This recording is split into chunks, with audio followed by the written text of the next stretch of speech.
প্রিয় দর্শক শ্রোতা, আসসালামু আলাইকুম এবং অফুরন্ত শুভকামনা সবার জন্যে।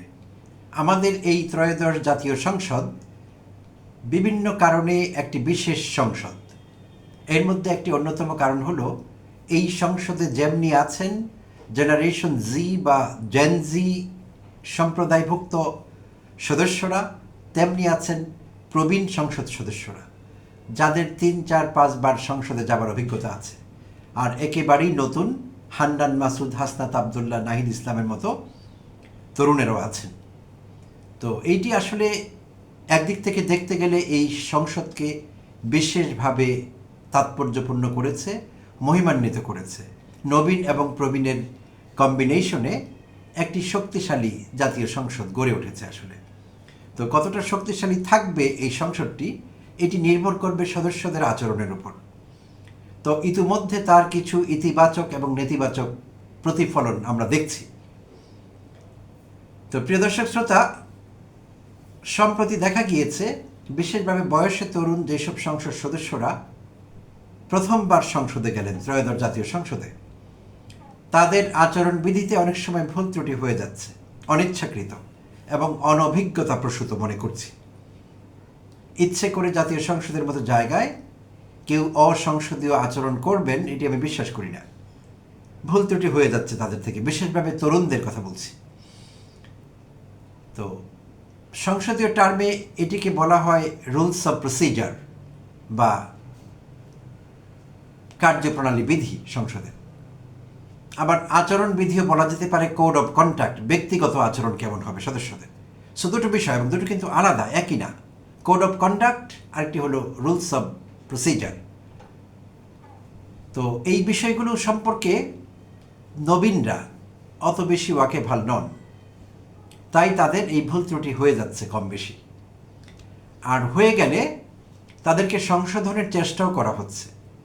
ডেপুটি স্পিকার এবং স্পিকার মহোদয় এই দুজন তাদেরকে সংশোধন করবার চেষ্টা করছেন। অনেক সময় মনে করিয়ে দিচ্ছেন যে মাননীয় সংসদ সদস্য, এটি শাহবাগ চত্বর নয়, এটি মাঠ নয়, এটি জাতীয় সংসদ, এইভাবে তাদেরকে মনে করিয়ে দেয়া হচ্ছে। তো এই বিষয়টি কারো কারো কাছে দৃষ্টিকটু লেগেছে যে একজন সংসদ সদস্যকে এইভাবে মনে করিয়ে দেওয়া যে এটি জাতীয় সংসদ রাজনীতির ময়দান নয় কিংবা শাহবাগ চত্বর নয়। তো এইটি যেমনি স্পিকার নিজেও করেছেন, ডেপুটি স্পিকারও 1-2 বার করেছেন, ব্যারিস্টার কায়সার কামাল এবং স্পিকার হাফিজউদ্দিন আহমেদ। তো এই বিষয়টি জুলাই যোদ্ধা এবং এনসিপি নেতা সার্জিস আলমের দৃষ্টিগোচর হয়েছে। আর এইটি নিয়ে তিনি একটি গুরুত্বপূর্ণ, আমার চোখে পোস্টটি গুরুত্বপূর্ণ, তিনি অতি সাম্প্রতিক একটি পোস্ট তার আমি আপনাদের সঙ্গে একটু শেয়ার করে এই আলোচনাটি সামনের দিকে এগিয়ে নেব। এবং আলোচনাটি খুবই গুরুত্বপূর্ণ হতে যাচ্ছে যারা সংসদের কার্যবিবরণী কিংবা কার্যকলাপ ফলো করেন তাদের জন্য বিশেষভাবে। তো সঙ্গে থাকবার জন্য অনুরোধ করছি আগাম। তো আমি সার্জিস আলমের পোস্টটি একটু শেয়ার করে নিচ্ছি। মাননীয় স্পিকার ও ডেপুটি স্পিকার, সংসদে হাসনাত আবদুল্লাহ কিংবা আব্দুল হান্নান মাসুদ এমপির কোনো কথা আপনাদের মন মতো না হলে কিংবা সংসদীয় বিধিকে অতিক্রম করলে আপনারা যেই টোনে বলেন এটা শাহবাগ নয়, সেই টোনটা জুলাইয়ের রাজপথকে খাটো করার টোন। একটা বিষয় খুব ভালো করে মনে রাখবেন মাননীয় স্পিকার, জনগণ ইতিপূর্বে বিএনপির দ্বারা প্রতারিত হওয়ার কারণে 14, 18, 24-এর ভোট চুরি নির্বাচনের পরও আপনাদের ডাকে সাড়া দেয়নি, আপনাদের পক্ষে রাজপথে নামেনি, কারণ আপনাদের প্রতিও তাদের সে আস্থাটা আর ছিল না। 28 অক্টোবরে যখন আপনারা কয়েক ঘন্টাও রাজপথে স্থায়ী হতে পারেননি, তখন সাধারণ মানুষ ধারণা করেছিল বিএনপির সময় বোধ হয় শেষ হয়ে এলো। সর্বশেষ 24-এর নির্বাচনের পরে শক্ত প্রতিরোধ গড়ে তুলতে না পারায় বিএনপি আর কখনো প্রথম সারির রাজনৈতিক দল হিসেবে বাংলাদেশে ফিরতে পারবে কিনা সেই আশঙ্কাও জোরে সোরে মানুষের মনে দানা বেঁধেছিল। অতঃপর 24শে জুলাই এলো, ঢাকা বিশ্ববিদ্যালয় থেকে শুরু হয়ে শাহবাগ চত্বর, সেখান থেকে পুরো বাংলাদেশে জুলাই ছড়িয়ে পড়ল।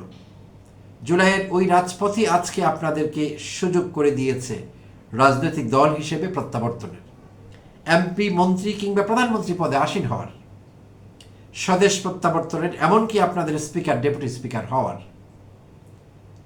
কোনো কথা পছন্দ না হলে কিংবা বিধি অনুযায়ী সংশোধন করবেন, বিধি বহির্ভূত হলে বিধি অনুযায়ী সংশোধন করবেন। জুলাইয়ের শাহবাগ কিংবা রাজপথকে মকারি করে কথা বলার যে নতুন বিধি আপনাদের ধরেছে, সেটা থেকে আগামীতে বিরত থাকবেন, এই প্রত্যাশা থাকবে। এই শাহবাগ আওয়ামী লীগের স্বৈরাচার হয়ে ওঠার নয়, বিএনপির নীরবতার নয়, 24-এর এই শাহবাগ জুলাইয়ের এপিসেন্টার, পরিবর্তনের আশায় বুক বেঁধে রাজপথে নামা আপামর ছাত্র জনতার।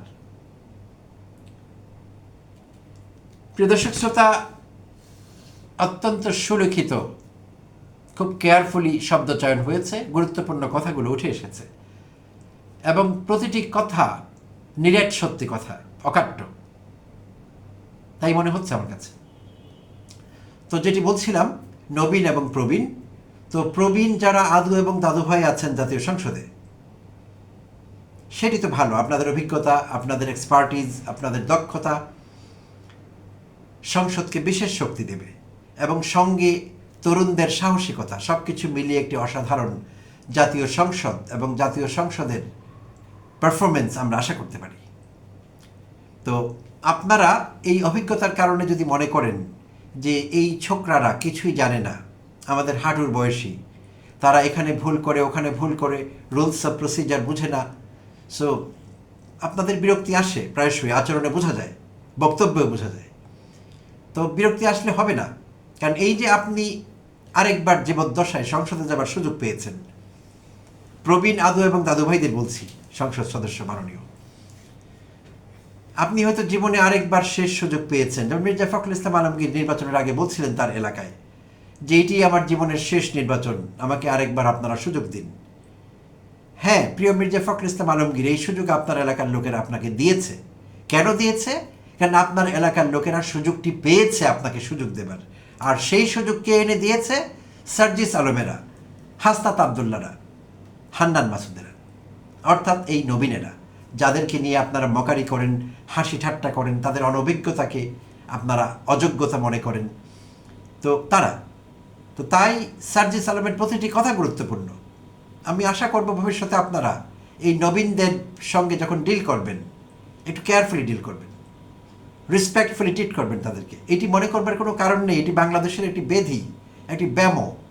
কেউ বয়সে ছোট হলে, অন্য দিক থেকে তার সঙ্গে সুবিধা করতে না পারলে বয়স দিয়ে তাকে দাবিয়ে রাখবার চেষ্টা করা হয়। তুমি কি জানো, তোমার আর কত বয়স হয়েছে, তুমি তো আমার হাঁটুর বয়সী, সেদিনের ছেলে সেদিনের মেয়ে।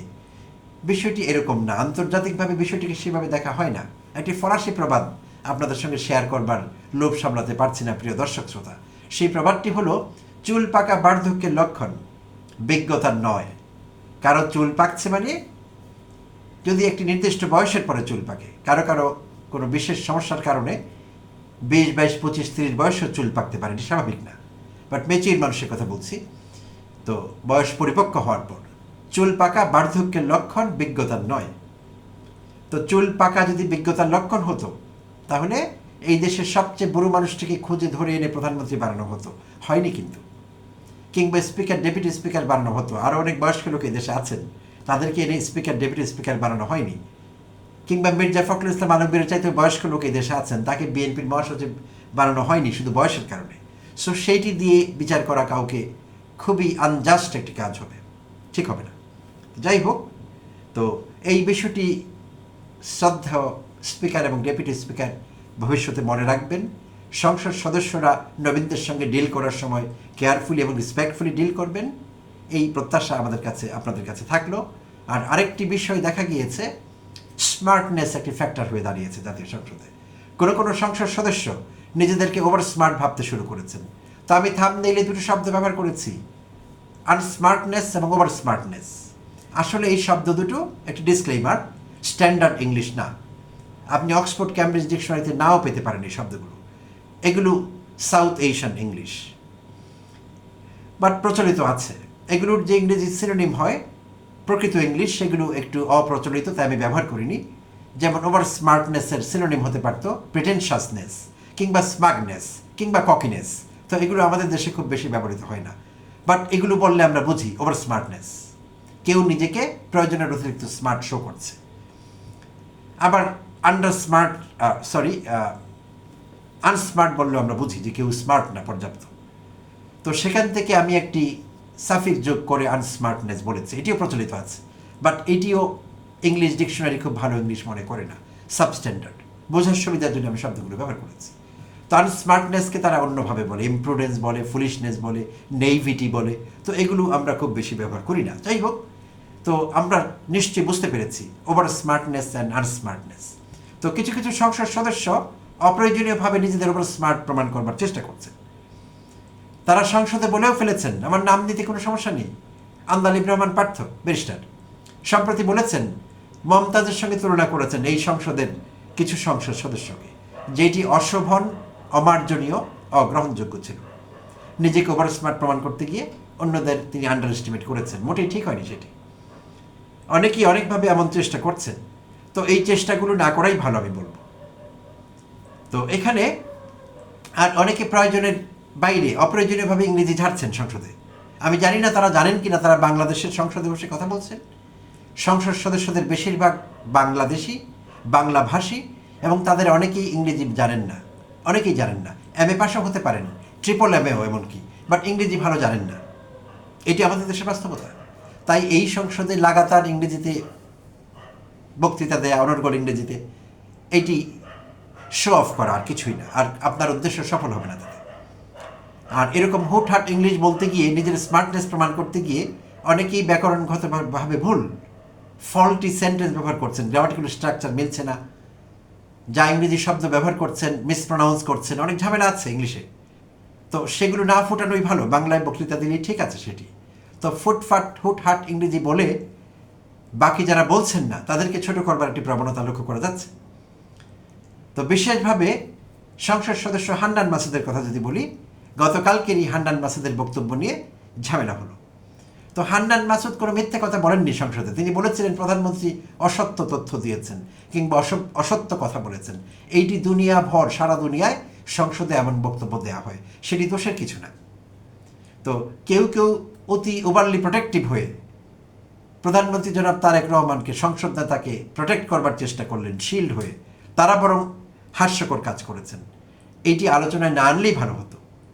প্রধানমন্ত্রী তারেক রহমান তাদের কাছে প্রোটেকশন চাননি। মাঝে মধ্যে কিছু কিছু সংসদ সদস্যকে দেখা যায় বিশাল বড় জাতীয়তাবাদী হয়ে উঠতে, প্রধানমন্ত্রীর দৃষ্টি আকর্ষণ করবার জন্য বুঝে না বুঝে ঝাঁপিয়ে পড়েন বিরোধী দলের কোনো সদস্যের বক্তব্যের বিপরীতে। এগুলো আপনাদের না করাই ভালো, এগুলো লজ্জার। আমরা বুঝতে পারি কেন আপনারা এগুলো করেন। এই পা চাটা স্বভাব আপনাদের যাওয়া যায় না, এটা দুঃখজনক। আর মাঝে মধ্যে এটি করতে গিয়ে আপনারা প্রধানমন্ত্রী তারেক রহমানের সম্মান বাঁচান না, তার সম্মান নষ্ট করেন, তিনি বিব্রতও হন আপনাদের আচরণে। তাই আপনারা একটু সংযত হবেন, ঝাঁপিয়ে পড়ার দরকার নেই বিরোধী সদস্যদের যে কোনো বক্তব্যে। প্রধানমন্ত্রী নিজেই যথেষ্ট তাকে প্রোটেক্ট করবার জন্য, আপনাদের দরকার হবে না। নিজের কাজ মনোযোগ দিয়ে করুন, সংসদ সদস্যদের অনেক কাজ আছে করবার মতো চাইলে। তো যাই হোক, যেটি বলছিলাম, তো হান্নান মাসুদকে নিয়ে বাইরেও অনেককে ট্রোল করতে দেখি। হ্যাঁ, আমি মানছি, আমি জুলাই যোদ্ধাদের অনেক ভালোবাসি, এনসিপির সমৃদ্ধি চাই, প্রোগ্রেস চাই। তারপরও বলছি, হান্নান মাসুদ তার বক্তব্যে আর একটু সতর্ক হলে ভালো করবেন।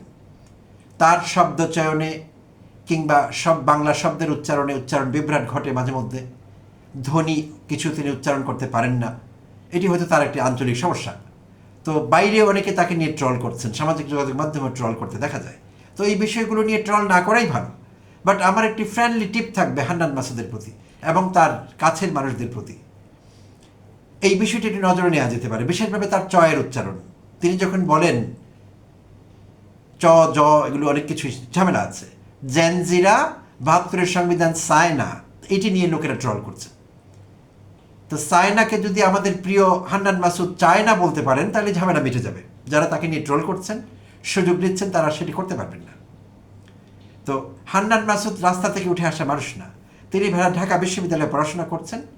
আমার যদি ভুল না হয়, তিনি আধুনিক ভাষা ইনস্টিটিউটে পড়ছেন ELT নিয়ে। তো যেহেতু ELT, ইংলিশ ল্যাঙ্গুয়েজ টিচিং নিয়ে তিনি পড়াশোনা করছেন, উচ্চতর পড়াশোনা, তাই চ, ছ, জয়ের উচ্চারণ ঠিক করতে পারবেন না চেষ্টা করলে, বিষয়টি এরকম না। আর তিনি যেহেতু এখন জনপ্রতিনিধি হয়েছেন, সংসদে কথাও বলতে চান, বলতেও হবে আগামী দিনগুলোতে, তাই তার এইসব বিষয়গুলোতে মনোযোগ দিলে একটু ভালো হবে। আর তাকে নিয়ে কেউ ট্রল করবার সুযোগ পাবেন না। যারা ওভার স্মার্ট তাদেরকে সঠিক জবাবটি দেওয়া হবে। বাংলা ভাষায় শব্দগুলোর উচ্চারণ চ ছ জ এগুলোর উচ্চারণের ব্যাপারে আর একটু কেয়ারফুল হলে এটি তার জন্য ভালো হবে, সবার জন্য ভালো হবে মনে করছি। আর আরেকটি বিষয়, তিনি বক্তব্য দিতে গেলে অতিরিক্ত আবেগপ্রবণ হয়ে যান, চিৎকার করে কথা বলেন। আসলে মাইক্রোফোনে চেঁচিয়ে কথা বলার কিছু নেই, এটি আমাদের বাংলাদেশের মানুষের একটি স্বাভাবিক প্রবণতা। আমরা ভুলেই যাই যে মাইক্রোফোনে কথা বলছি। মাইক্রোফোনে চিৎকার করবার কিছু নেই, মাইক্রোফোন আপনার সাউন্ডকে ম্যাগনিফাই করবে। সো আপনি নর্মাল স্পিডে নর্মাল সাউন্ডে কথা বলুন, ঠিক লাগবে শুনতে। আপনি পুরো বক্তব্যে যদি চেঁচাতে থাকেন আর আবেগের বাহুল্য সেখানে দেখা যায় প্রতি শব্দে প্রতি লাইনে, তাহলে আপনার বক্তব্য তো বোধগম্য হবে না, এবং যারা শুনছেন তাদের কান ঝালাপালা হবে এবং আপনাকে কেউ সিরিয়াসলি নেবে না। তাই আমি আশা করব আমার কথায় রাগ না করে এনসিপির যারা ভাই বোন আছেন তারাও হয়তো আমার প্রতি ক্রিটিক্যাল না হয়ে আমি যা বলছি সেটিকে পজিটিভলি নেওয়া, এবং হান্নান মাসুদকে সম্ভব হলে তার নলেজে আনা বিষয়টি। কিছু বিষয় তাকে সংশোধন করতে হবে, আমাদের প্রত্যেকের সংশোধন দরকার হয়, কারেকশন দরকার হয়, ইমপ্রুভমেন্ট দরকার হয়। তো হান্নান মাসুদ এর বাইরে না। তো এই বিষয়টি ঘটে গেলে চমৎকার হবে। আবার একই সংসদে হাসনাত আবদুল্লাহকে সেদিন শুনলাম বলতে রুলস অফ প্রসিজার। আমি স্ট্রংলি ডাউট করছি দ্বিতীয় সংসদ সদস্য আছেন কিনা এই মুহূর্তে সংসদে, ত্রয়োদশ জাতীয় সংসদে, যার ইংরেজি শব্দ প্রসিজার শব্দটির উচ্চারণ জানা ছিল সঠিকভাবে এবং জানা আছে। বাংলাদেশে সচিব থেকে শুরু করে সামরিক বেসামরিক আমলা, ডাক্তার, মুক্তার, উকিল, আক্তার কেউ বাকি নেই যারা PROCEDURE এই ইংরেজি শব্দটিকে ভুল উচ্চারণ করেন না। সবাই মিলে ইংরেজির অধ্যাপকও আমরা বলছি প্রসিডিউর, সেটি একটি বাজে উচ্চারণ, কোনো উচ্চারণই না। এটি সঠিক উচ্চারণ হলো প্রসিজার। আর সেই উচ্চারণ করতে শুনলাম হাসনাত আবদুল্লাহকে। আর কোনো সংসদ সদস্য পারবেন না, আই বেট। এবং তারা জানতেন না শব্দটির উচ্চারণ প্রসিডিউর না প্রসিজার। হাসনাত আবদুল্লাহকে দেখলাম সঠিক উচ্চারণ করতে। তিনি নবীনতম, তাতে কিছু আসে যায় না, বাট এই যে ভালো একটি প্র্যাকটিস, একটি ইংরেজি শব্দ চমৎকার শুদ্ধভাবে উচ্চারণ করলেন, যেটি কোটি কোটি মানুষ জানেন না বাংলাদেশে। তো নবীনদের কাছ থেকে এইসব আসবে, ব্রিলিয়ান্ট আইডিয়া আসবে, নতুন কিছু আসবে, সেগুলো আমরা নিতে পারবো। নিলে আমরা সমৃদ্ধই হব, কারো মান সম্মান যাবে না তাতে। সুপ্রিয় দর্শক শ্রোতা, অনেক অনেক ধন্যবাদ জানবেন সঙ্গে থাকবার জন্য। আবারও কথা হবে অন্য কোনো এপিসোডে।